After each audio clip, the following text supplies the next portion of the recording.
Hello, everyone, and welcome to this episode of Woman Fully Alive. I'm your host, Madeline Eames, and today I am diving into a topic that I probably work with the most. And my question is, what does people pleasing have to do with chronic pain? So let's unpack that. I'm going to give you 3 good reasons why addressing people pleasing will be good for your treatment and your management of chronic pain. So let's go. Here's the first one. When you are focused externally on other people's needs, when you are in response, in reaction to other people, when you say yes, when your body is saying no, it makes it really difficult for the body to heal. You can't heal when there's no one home. So the first reason is self-care.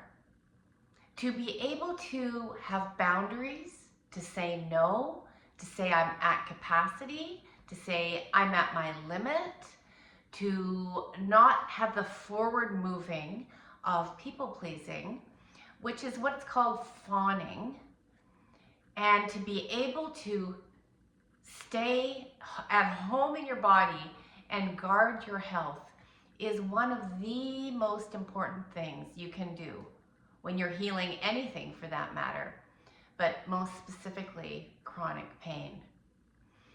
So often it seems more women than men, and there's reasons for that, are more focused on the external, on the people around them, for a variety of reasons.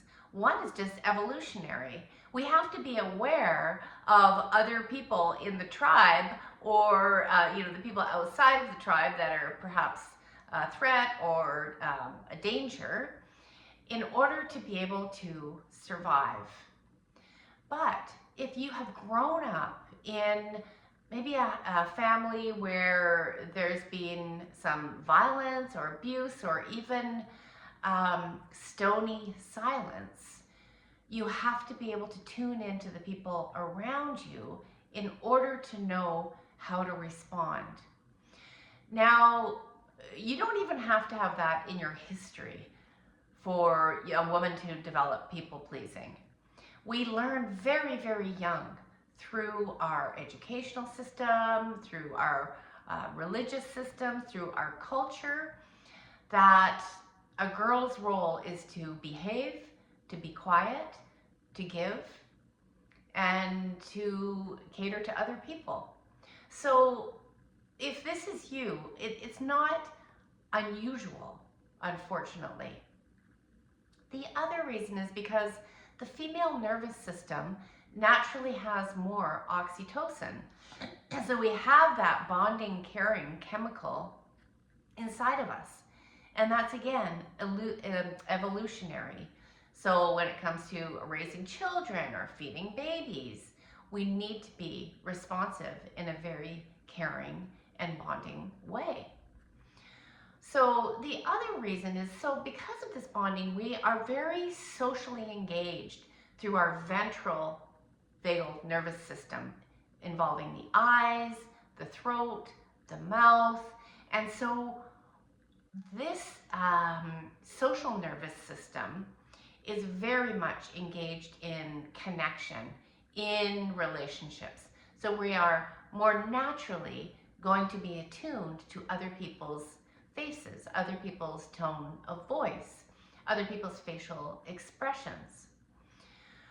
But if this is a state that you are in most of the time, it's actually causing a stress response in your body. So you've heard of fight, flight, freeze, but I don't know if you might have heard of fight, flight, freeze, and fawn. And fawn is this people-pleasing stress response. Now, it's one thing to respond to a baby.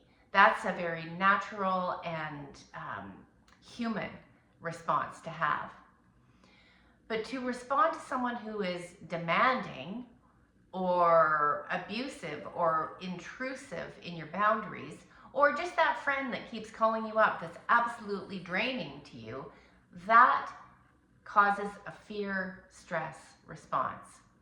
And that activates our nervous system into fear, danger, which activates the pain response. So if you are always in a fawning, or oftentimes in a fawning response, it can absolutely affect neuroplastic pain, meaning chronic pain. So you might have all the injections and all the medications, and you're doing the whole routine, maybe you're looking after yourself, but if you are people pleasing a lot of the time, it will definitely hijack your healing plans. All right, so self-care was the first. Being in a stress response, not good for your health chronically, will affect your chronic pain. And that is the second. So the third is that in order to really nurture and nourish and help ourselves to calm our nervous system, which means managing pain better, thinking more clearly, having a more relaxed muscle tension, and a deeper breath. That is a state of being in self-compassion. Now, notice that word, self-compassion. Self as opposed to being externally engaged with others. In order to practice a lot of self-compassion that's really needed in order to heal from chronic pain, we need to be somewhat self-focused. We need to be in our body. And having self-compassion, part of it is being able to say no. Because when you say no to what does not align for you or what does not work for you in that moment, you are actually saying yes to yourself. And that's compassionate. Self-compassion is good for your health. The research shows it. And being outwardly focused when you don't want to be, or you don't have the energy, is not self-compassion. So think about focusing in on yourself, even if it's just for a moment, to take a deeper, fuller breath. And what does that feel like? Because for a lot of women, when we start focusing on ourselves, we start running up against all kinds of conditioning. That it's selfish, or I'm not a good person, or it's really greedy to want all this time for yourself. So when we start shifting from people-pleasing and fawning and away from it, we run up against a lot of this conditioning. And that's why this can be not as easy as just changing a pattern. Because if it was, you would have done it by now. But what it actually involves is learning how to be in your body just a little bit more. Learning how to notice when your nervous system gets agitated. It means reclaiming your voice, empowering yourself to set boundaries, and also activating and feeling into when you feel angry.